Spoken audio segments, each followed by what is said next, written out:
Luis, ¿cómo te va? Edgardo Tini te saluda, buenas tardes. ¿Qué tal, Edgardo? ¿Cómo te va? Como siempre, un gusto saludarte. Recién te Igual. escuchaba,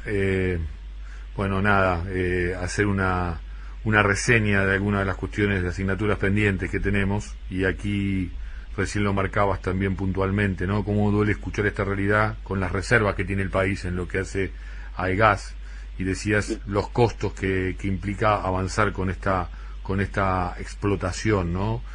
Vos participaste activamente incluso en las audiencias del año pasado. ¿Cuánto de todo esto está refrendado en lo que se está poniendo en discusión en este momento, Rubén? No, es que lamentablemente el precio del gas no se discute con la memoria y balance de cada empresa arriba de la mesa. Entonces, si yo te preguntara, o le preguntara a cualquiera cuánto vale producir 1.000.000 de BTU, que es igual a 27 metros cúbicos, difícilmente alguien lo sabría. El problema es que ya ese precio está subsidiado, o sea, el gobierno nacional le paga a las empresas productoras de gas más que lo que cuesta la producción, y eso seguramente va a subir, y no tiene que ver solamente con la política nacional, sino, como decía Federico recién, también con la variación de precios internacionales que se ve por el efecto de la guerra. Yo, por ejemplo, simplemente un ejemplo, el millón de BTU en los barcos valía $8. O sea, cada 27 metros que se importaba gas natural licuado salía $8. Ahora va a salir 23. Y en Europa probablemente se empiece a pagar más de $50. Entonces, todas esas magnitudes, si uno quiere mantener algún tipo de subsidio, evidentemente no va a ser lo mismo que ahora. Cuando vos recién decías que va a faltar gas, ¿esto implica que vamos a prender la hornalla y no va a llegar? ¿O implica simplemente que vamos a tener que invertir más en la llegada de gas para proveernos en el mercado interno? No, yo no creo que falte gas, porque, vuelvo a repetir lo mismo, a medida que falta transporte de gas, no producción de gas, sino transporte, se van a contratar más barcos. O sea que el gas probablemente no falte. Sí, pero hay que ver si esos barcos llegan, digo, porque si hay una escasez mundial, hay que ver de dónde vienen. Sí, probablemente lleguen. Acá nosotros, en Centroamérica, Trinidad Tobago es una de los productores de GNL más grandes del mundo. Hay algunos barcos que ya están contratados antes del invierno, la mayoría todavía no. Seguramente esto va a ser una guerra a todo o nada, porque, por ejemplo, Estados Unidos se transformó en el gran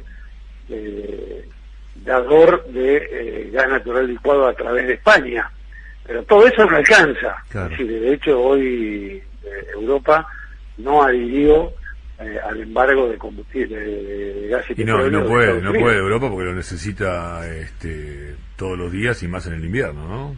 Bueno, por eso nosotros vamos a sufrir eso.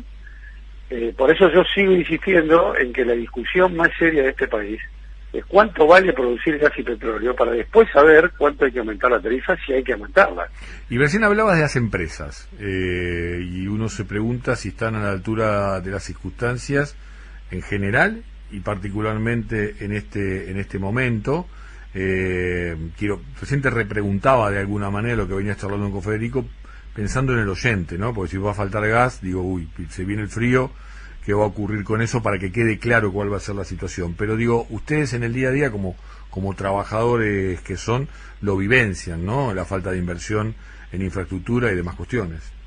Bueno, nosotros alguna vez, los trabajadores de la industria de gas natural, participamos del directorio de las empresas a través del programa de propiedad participada, y siempre dijimos, no ahora, ¿no? Hace 20 o 25 años, le preguntábamos a los directores de los grupos mayoritarios si ellos pensaban que la Argentina nunca iba a levantar cabeza, porque, por ejemplo, se hicieron muchos gasoductos para exportación y ahora nos falta un gasoducto troncal para el consumo interno. Increíble. Esto viene de lejos. Y además hay un problema, que es que anteriormente a la privatización, en Argentina había una sola empresa de gas natural que transportaba, distribuía y comercializaba, que era Gas del Estado. Inclusive, entre los despachos de gas que había, se podía ir intercambiando el gas de la Patagonia para el norte o del norte hacia el oeste, etcétera. Hoy todo eso está compartimentado, hay 2 transportadoras, 9 distribuidoras. Y además, muchas de las distribuidoras y transportadoras tienen como dueños a las productoras de gas natural. Por eso nosotros decimos, ¿cuánto vale producir, transportar y distribuir el gas. Voy a poner un caso. Texpetrol, la petrolera de Techín, es dueño de pozos en Neuquén y en otros lugares del país, es accionista mayoritario de Transportadora de Gas del Norte, que es una de las dos transportadoras, es accionista mayoritario de Litoral Gas, que es una distribuidora de Santa Fe y el norte de la provincia de Buenos Aires.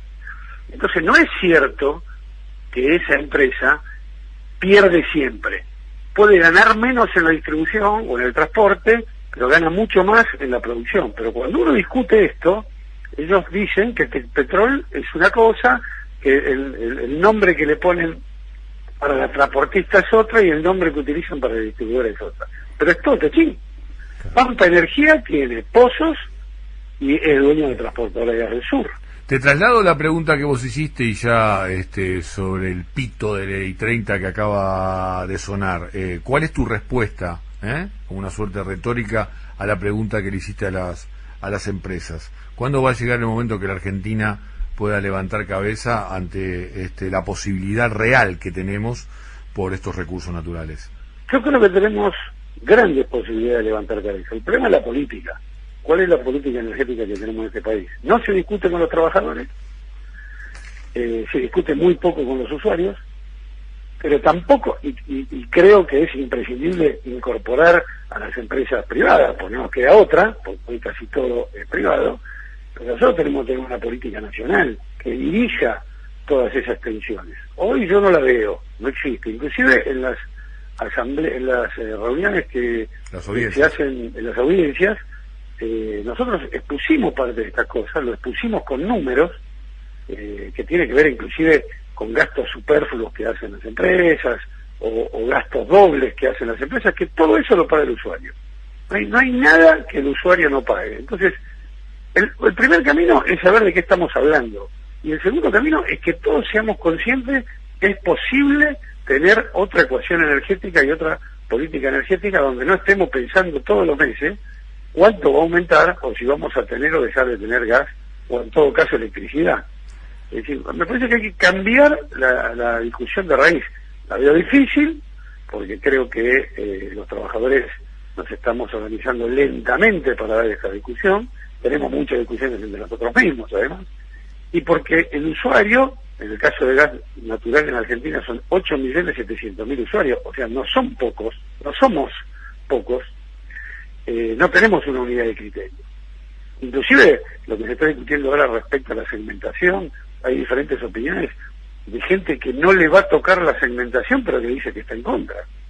Claro. Entonces, tenemos algunas materias que rendir como pueblo argentino, creo que el gobierno también, y creo que si ese conjunto de millones de personas nos ponemos de acuerdo, es muy probable que el gas sea el motor que nos permita llegar a las energías limpias, que en 20 o 25 años van a llegar y van a ser mayoría. Ahora, ese tránsito nosotros lo podemos transitar con el gas natural, que es el hidrocarburo menos contaminante, si estamos dispuestos a tener una política energética y a obligar que haya inversiones. Porque acá lo único que dicen es, bueno, si no tenemos los gasoductos troncales, exportemos. Claro. O sea, no importa si la industria argentina, el usuario